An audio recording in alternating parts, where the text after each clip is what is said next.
Because one of the things that, Dan, when it comes to executive protection, I mean, we talk about it heavily even in our security training, but it's more so with the executive protection, it's situational awareness. And, situational awareness is paramount in the EP world because, in that, agents are trained to read surroundings, right? You got to be able to identify and neutralize threats before they even escalate. That's what a good EP agent will do. And they do that by using constant observation to identify, to evaluate, and prevent risk. They're not doing anything. And one of the questions we ask is, okay, so when you say not doing anything, what do you mean? Well, they're just standing there and whatever. And we said, well, that's great, because they're being vigilant, and not doing anything means nothing is happening. That's what you paid for. Welcome all, Lieutenant Dan. My real name is actually Dan Sanchilis.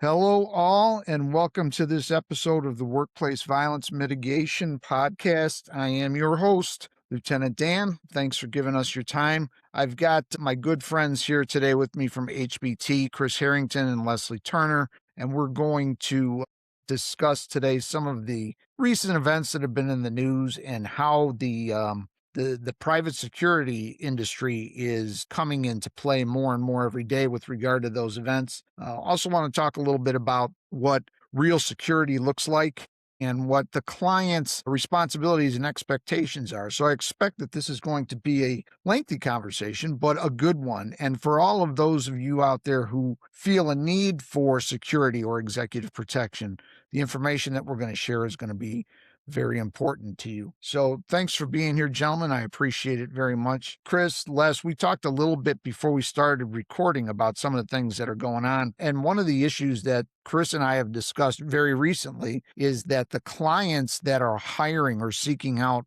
private security assistance or executive protection. And you know what? Let me pause here for a minute. Can you guys give us or give our listeners a little bit of a comparison and contrasting as far as what the differences are between standard security services and executive protection, because they are different? And yeah, I mean, there's a vast difference in your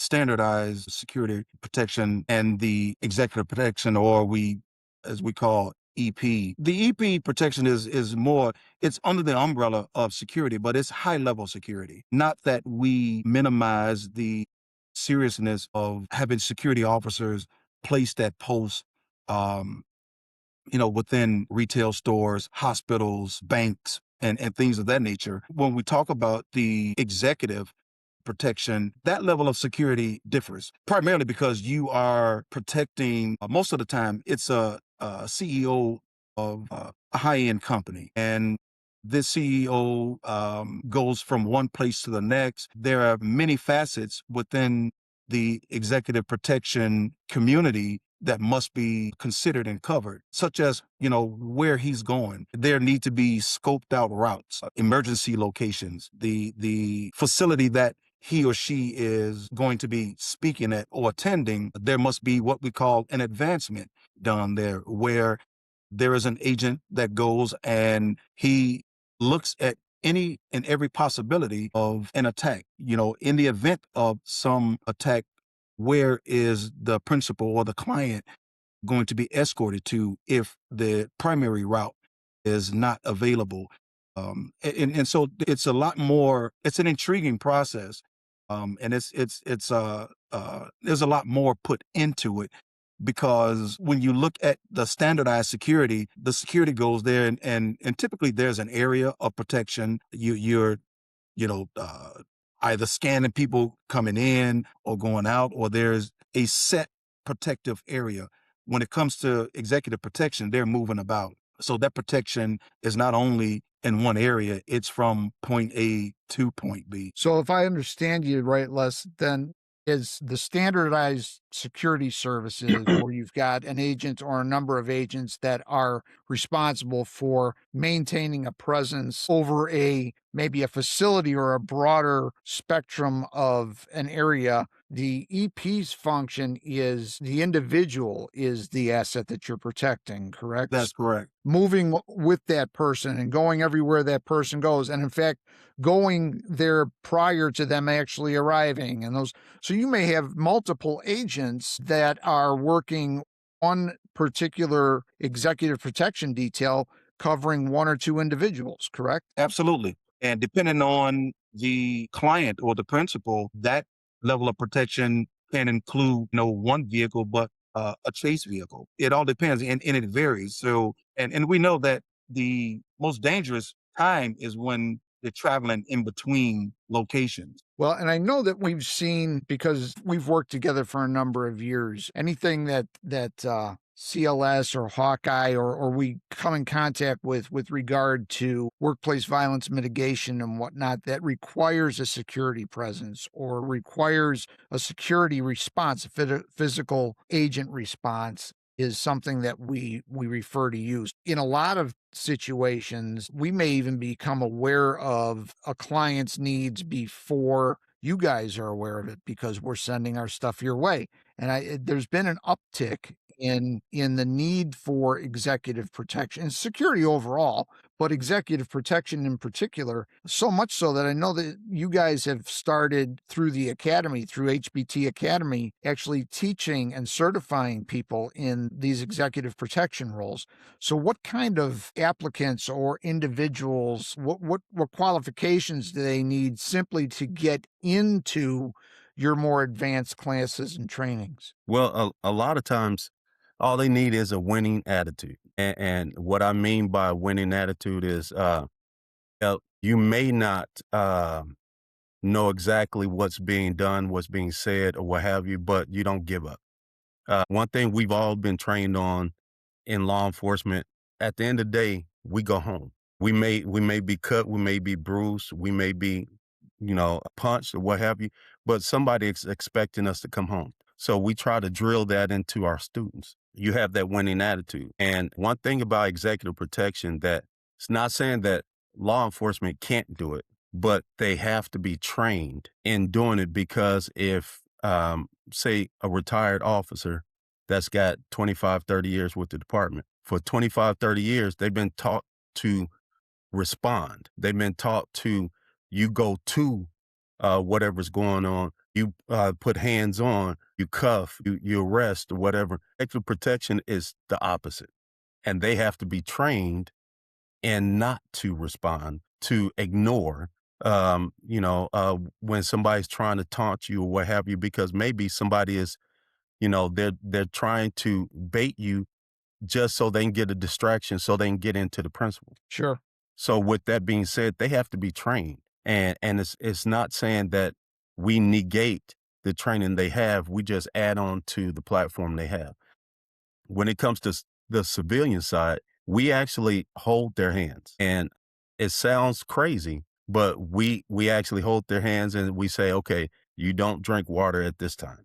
You don't chew gum at this time, you know? So we have to walk them through because they don't have that platform that some law enforcement may have. Right. Right.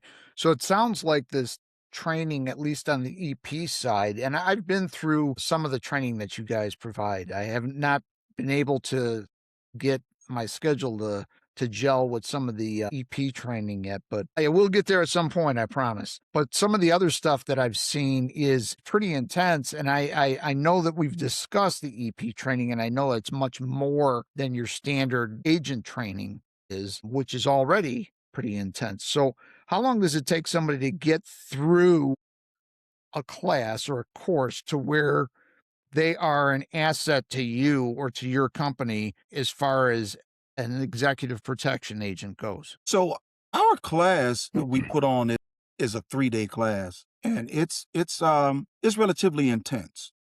And we formulate everything literally from A to Z. As Chris was saying, even for those that have not worked in law enforcement, they will learn how to properly escort. And through this training, there are certain things that we look to heighten if they, such as a law enforcement officer, Dan, being a law enforcement officer yourself, that it's one thing to ride around a patrol car and be on the lookout for some IVC violation or responding to some hot call or what have you. There is a degree of vigilance that must be there. The same thing is with executive protection. Sometimes we find it a little easier to teach a civilian about being vigilant because they don't have those preconceived ideas of what executive protection is all about.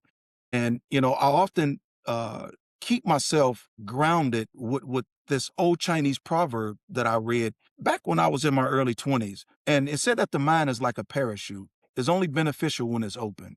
And this is what we consistently talk about, even in our training, because as Chris was talking about, you have retired police officers that, want to do the executive protection, but it's a little bit different style of protection. And you have to keep an open mind when it comes to learning a different style. And so, like I said, we find it sometimes easier to teach a civilian who don't have these bad habits and don't have these preconceived ideas about what protection is. They tend to soak the training in a lot more because it's all new to them, as Yeah. opposed to trying to weigh whether or not it's better than the training I've already had. Yeah.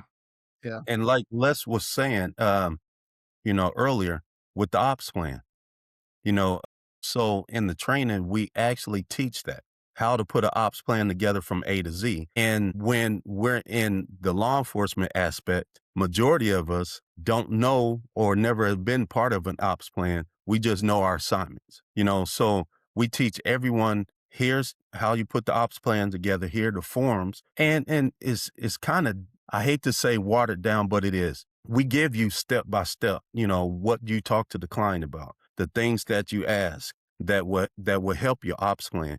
And we even put in there social media. Where do you go to find out if there's been a viable threat or something's going on, or maybe there's maybe there is a protest somewhere, and you could use social media for that to find out. So it's a lot entailed when it comes to the EP world that needs to be taught. Yeah. Yeah. And Yeah. going back to what Les was saying, when I first got into this business 20 plus years ago, because I was doing this while I was still working the street for many, many years. And I used to think all the time, well, I'm only going to deal with, former law enforcement as my contract people because we speak the same language. And then years into it, I realized that just because you speak the language doesn't mean they're listening to you. So Right. cops can be really, really tough sometimes. And it's gotten to the point now, like you said, Les, I'd almost rather get a clean slate guy that has much less experience and train them up the way that I want them, as opposed to a guy that's got a salty dog guy that's got 30 years on an department that you've got to now break him of all of these bad habits and Hmm. just get him to understand how to talk to people. And, it's a real challenge.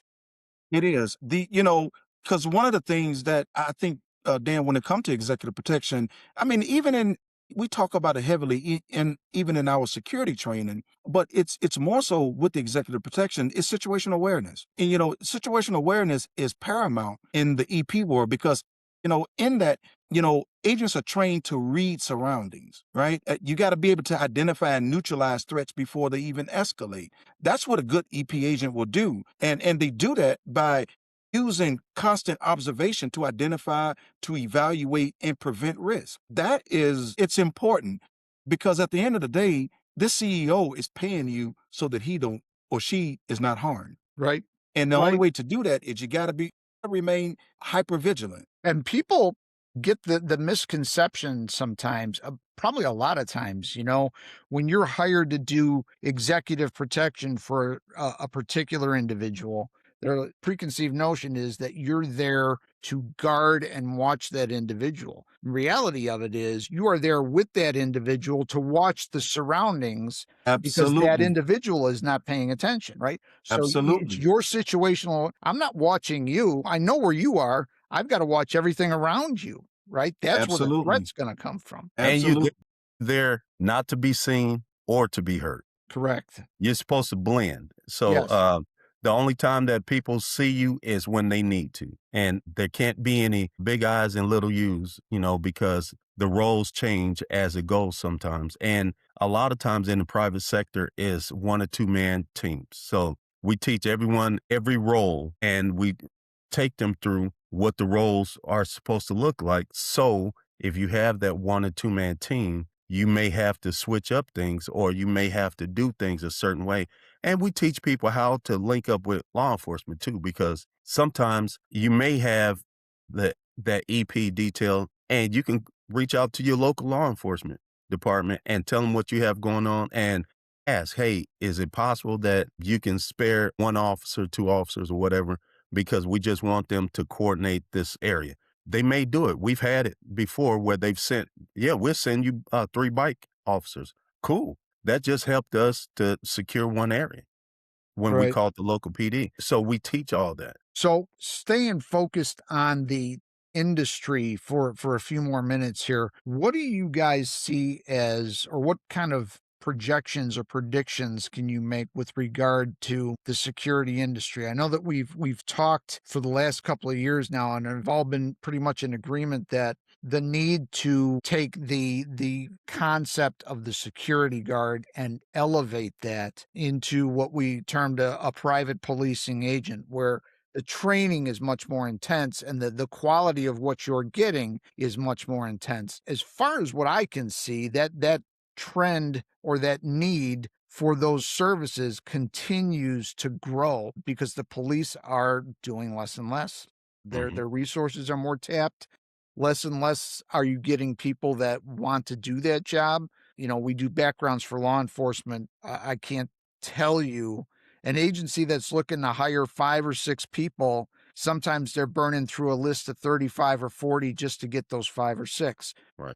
So it's really, really tough. Industry as a whole, or private sector as a whole, then turns to private security to fill those gaps. Do you see that trend to continue, or do you see it dialing back, or is it going to escalate even further? I think, Dan, that it's going to go even further. I mean, when you look at the consistent incidents in and around, just say the Chicago metropolitan area, I know that CPD came out with their crime statistics that they're on a decline. And, from this time last year, and that very well could be true.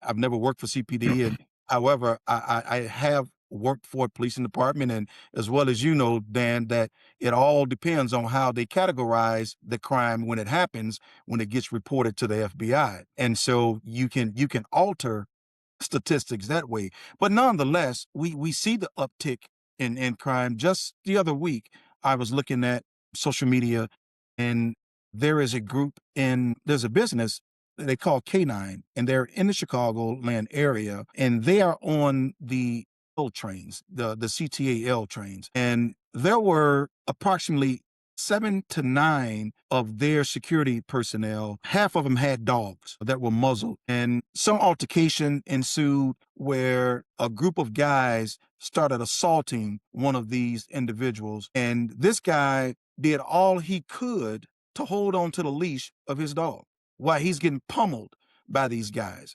And so, them on the trains with their BDU style pants, the tactical look with these muzzled dogs is not a deterrence. It's No, not a it's not. deterrence. And they are ineffective because these individuals were not assaulting some passenger. They were assaulting the people that's supposed to be doing security. Right. And So if I'm sorry. if the dog is set up not to be a tool because of the muzzle, then it's a hindrance, right? The It's a guy hindrance. can't, he's got to It's hold on to the counterproductive. dog. Yeah, it's counterproductive. What's the purpose of having a dog? Because if I'm a bad guy and I've been around canine units, the people are not afraid of a dog that's muzzled.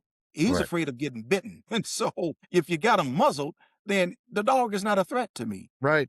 Right. And so with that, this entire thing went on for almost 4 minutes. And there was never a sign of a Chicago police, not even a transit police officer. And so what that tells me is that, they cannot employ enough police officers to cover just in the Chicago area. And so I think as more and more people realize that there are going to be limited calls that police respond to. And you know, and just it just I thought about this too also, Dan. We have one of our security staff that works at a bank. He called for a disturbance in a bank. 45 minutes it took for a CPD officer to arrive there. 45 minutes for a disturbance in a bank. Yeah. And Yeah. so these incidents are going to continue to happen. And we know that from working in law enforcement, that criminal activity is a progressive industry. If it's not nipped in the bud, it's only going to get worse. And I think there's going to be a greater call for security staff that are appropriately trained. And this is Yeah. why HBT, we are putting ourselves ahead of the game.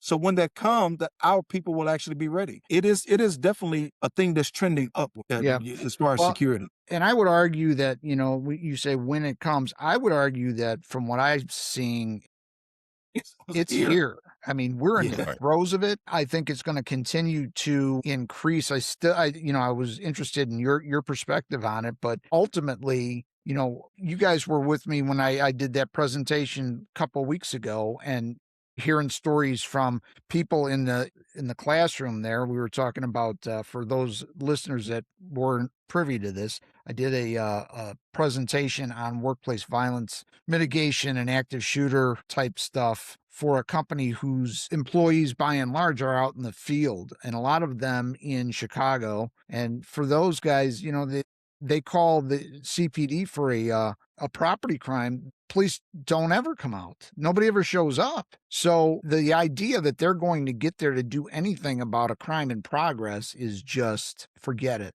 So ultimately, you're left with private security to be your first line of defense. Actually, your second line of defense. First line of defense is you, like it or not.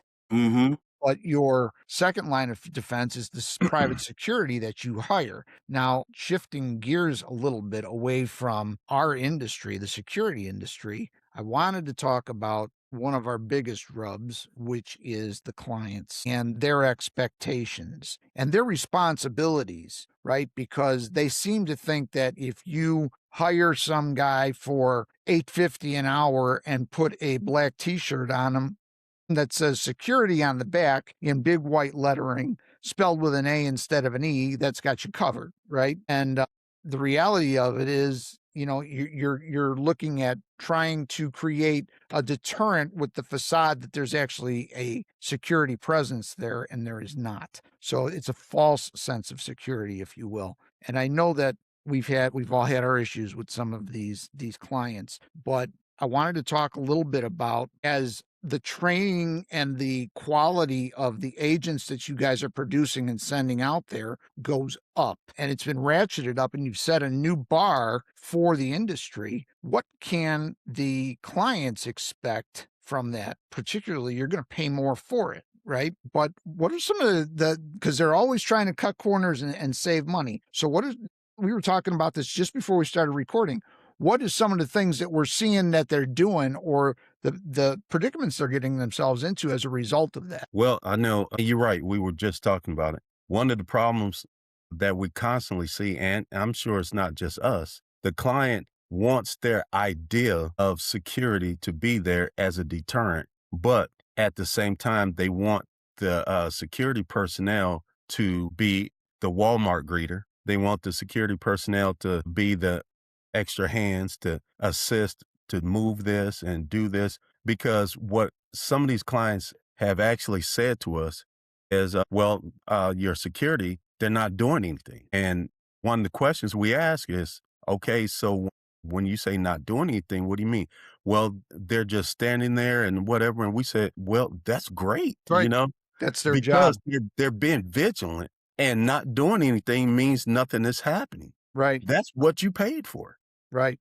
But what happens a lot of times, and like we just talked about earlier, unfortunately, we get clients that say, well, the security we had here before did this, so why can't yours do it? And then, of course, we always ask, okay, so why are we here and not the security before? Right. Obviously, something happened. Something didn't go right. Yeah. Right. Right.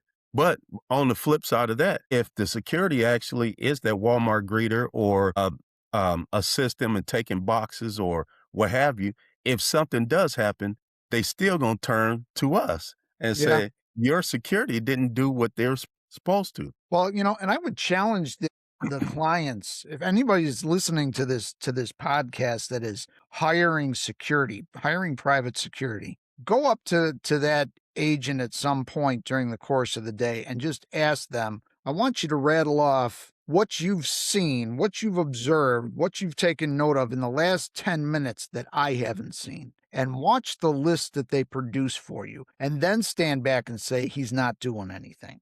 The reason he's not doing anything is because he's watching the surroundings and the environment to pick up on the things that you don't see. And it's the things that you don't see that will get you killed, right? Right. So, no, they're not, a Walmart greeter and making friendly with the people that walk in the door, but they're assessing them when they walk in the door to make sure that this guy doesn't have 57 tucked into his waistband or a shotgun under his coat.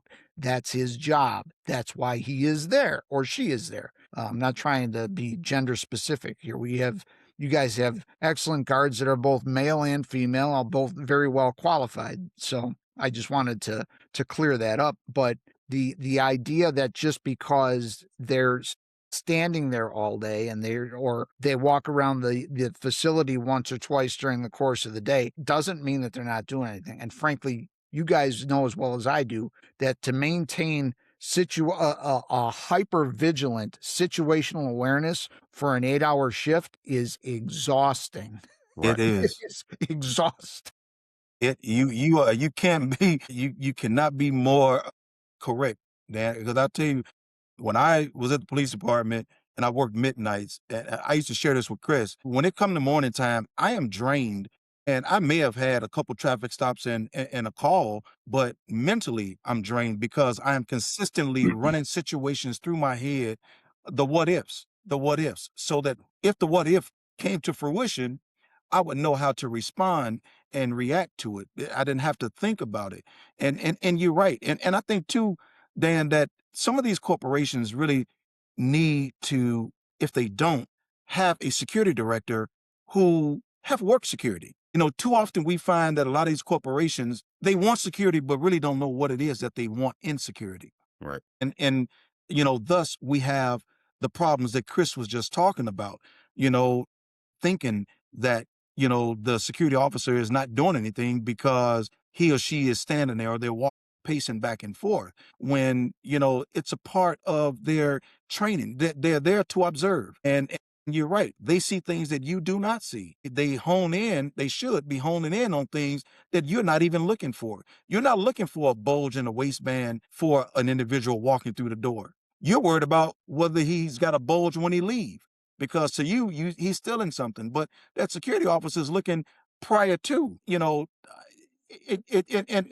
we enhance our training to include things that, really not mandated by the state of Illinois, but it's mandated by us because we want to produce the best security officer out there to do the job and do the job well. So we can snatch anybody and put a shirt on them and have them stand there and pay them 12, 14, 15 bucks an hour. He will naturally see things that are not ordinary. But when you have an individual that are trained not only in observation, but conflict resolution and de-escalation, we run scenarios through them, understanding that resolving conflicts verbally before they become violent, how important it is, and those things transcend into what we really want to stay away from called lawsuits, Yeah. civil litigation. Yeah. The better trained you have, the less of those you will have to worry about. Yeah, and going off of what Les said, because we're always, well, I can speak for myself. Even when I'm asleep, my wheels are turning.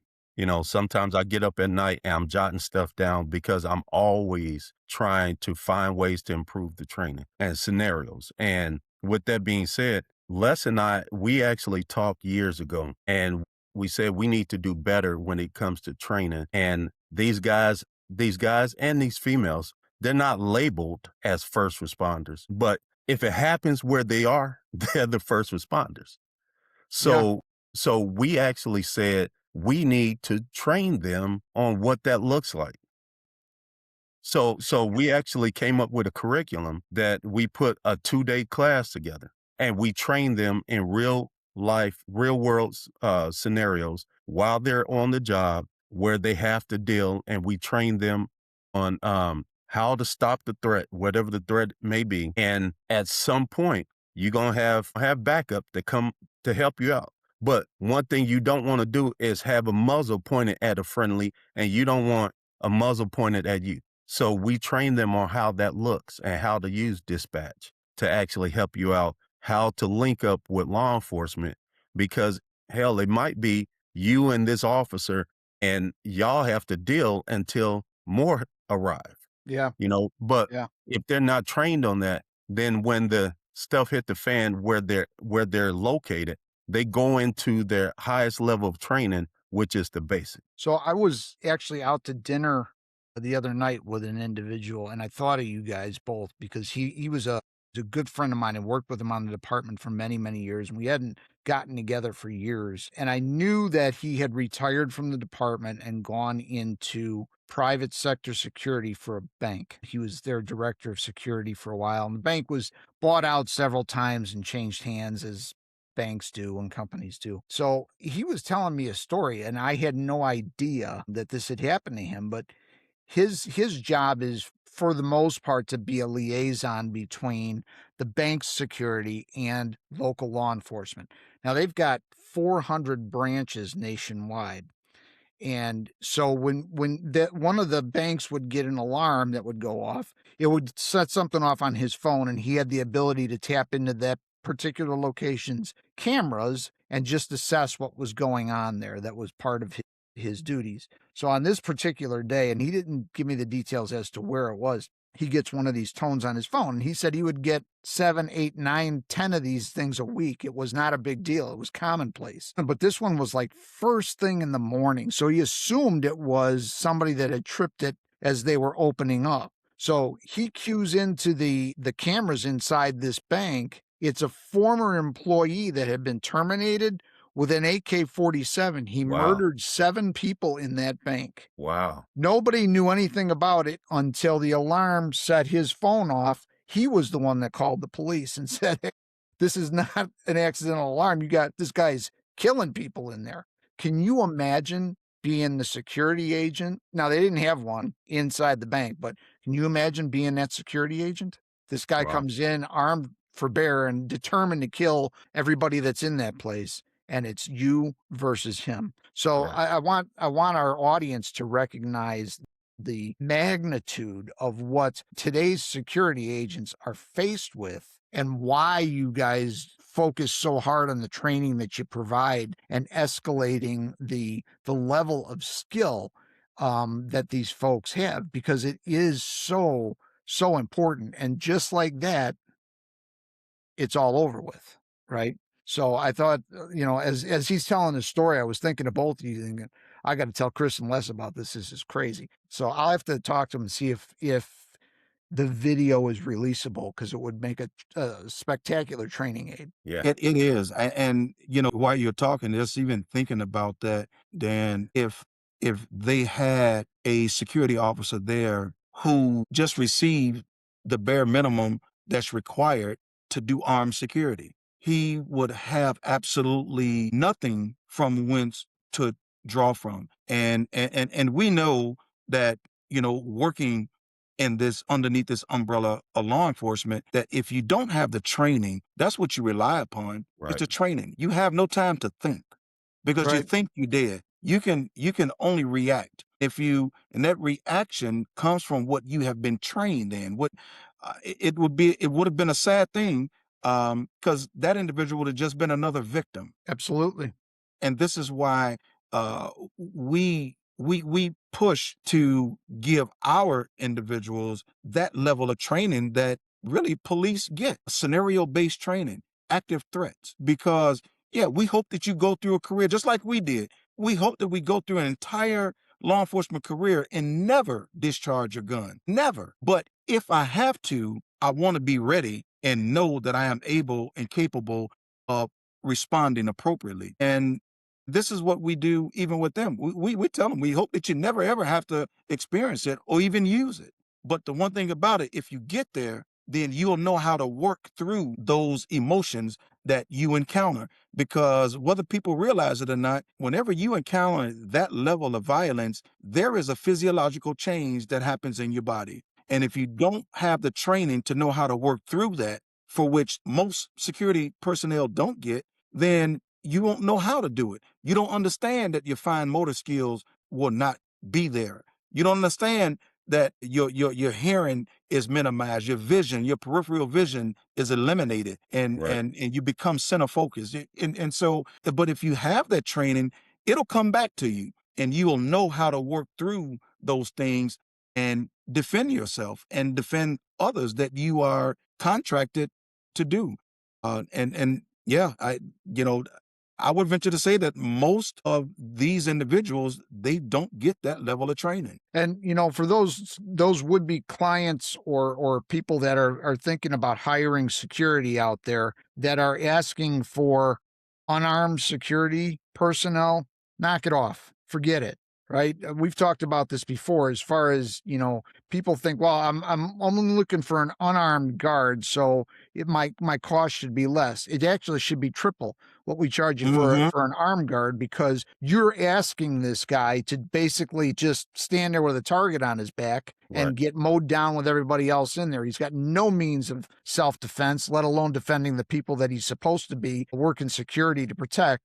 So, forget it. The days of having again, if you're looking for an unarmed security guard, go find a retired Walmart greeter, because Hmm. that's not a security guard. That's not what you're looking for. And it's not what the industry needs to be providing. This is not a crossing guard position. Right. Those days are long gone. You need people that Absolutely. are highly trained, highly effective, armed, and ready to do what needs to be done. It's just that simple. Do you guys disagree? No, and No. when you think No. about it, Dan, these guys, they're much more violent now than they have been in the past. All of them are not masking up or disguising their identity. They're bold and brazen. Yes. And to think about, one of the things that people are faced with today is these young guys and the ease of acquiring firearms with auto sears. Right. And if they're not familiar with auto sears, this is what makes or flips a semi-automatic firearm into a fully automatic weapon. They can disperse a 30-round magazine in seconds. Right. Yeah, it's those days are, they're long gone, when people are being robbed with the edge weapon. Yeah. Well, do you guys remember back in the day when we would be asked to go to, a local bank or even a PTA meeting and talk about street safety and street smarts and all those things, and we were instructed to tell them, hey, if you're being robbed, give them the money, give them the wallet, give them the purse. That's what they're Yep, after. They don't want to Right. hurt you. yep, Those days are gone. You give them the gone. keys to the car, you give them the wallet, you give them the purse, they shoot you They anyway. still shoot you. Yep, yep. So, Those encounters are all deadly encounters. yes. And you have to think the worst is going to happen in this encounter, because these are young guys. For some reason, they seem not to understand the consequences of their action, and most of them don't care. They're hyped up on prescription pills. They're hyped up on narcotics.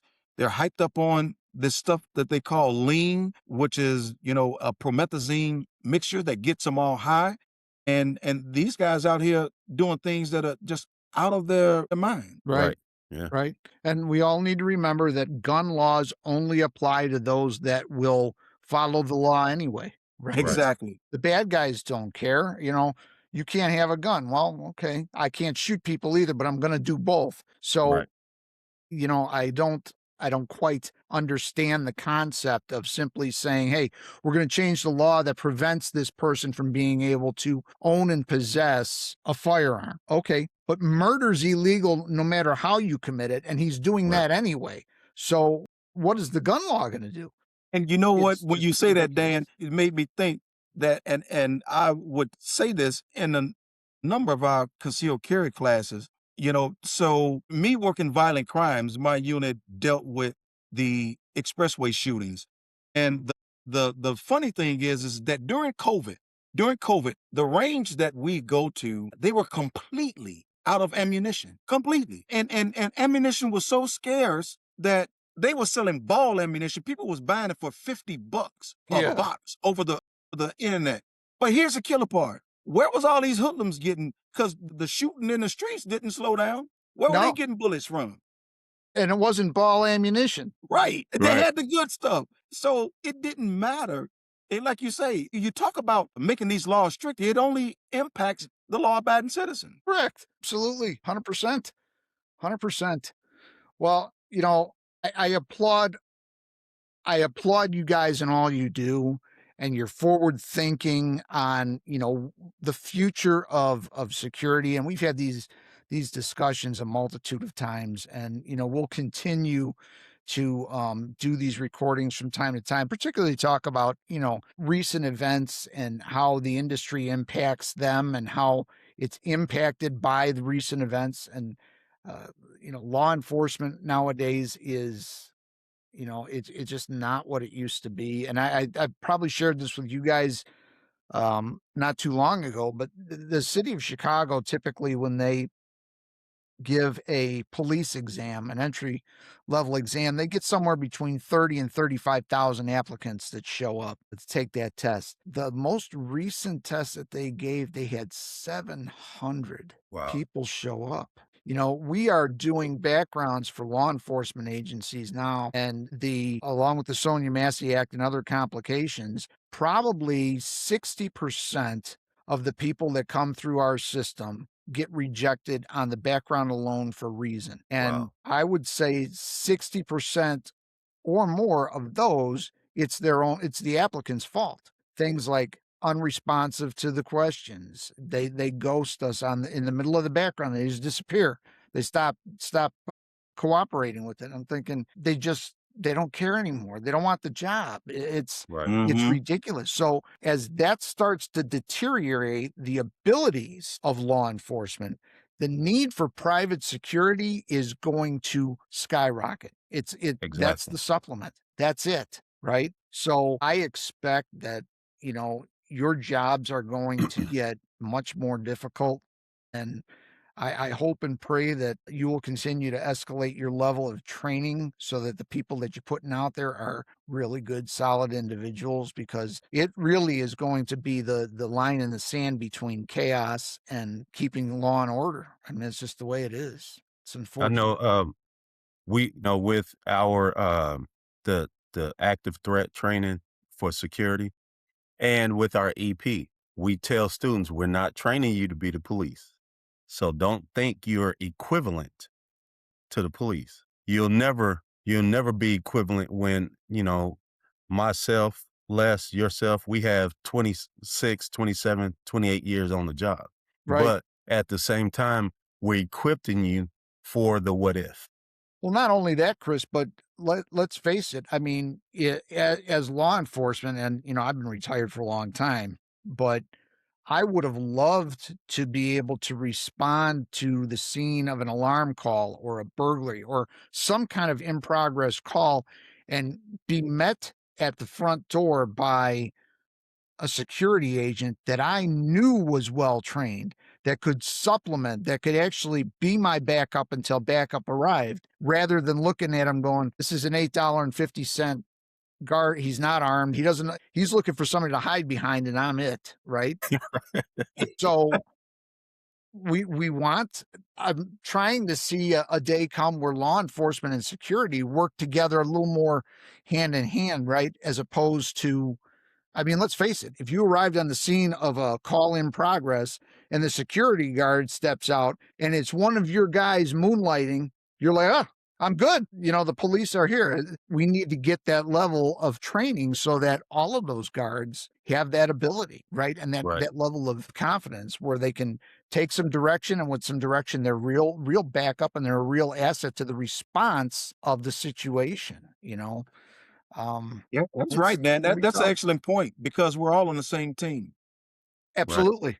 We're all on the same team. We have different roles, but we're all on the same team. And when it gets to that point, man, I tell you, you could definitely put a dent in crime. Yes, yes. You know, guys, as we wrap this up, because we're coming up on pretty close to an hour here, I know that there's a number of things you do besides the security academy. You teach concealed carry, and there's all kinds of classes that you offer on a civilian level, as well as really advanced courses in security for those folks that are considering or want to pursue a career in there. And it's, again, the days of the $8.50 an hour guard are gone. This can actually, you can make a living doing this, right? And recognize that it is dangerous and it is difficult, and a lot of times it's bored out of your skull for 8 hours as you're standing there at the door. You'll know what situational awareness exhaustion is all about real quick. But how do people find you? How do they get in touch with HBT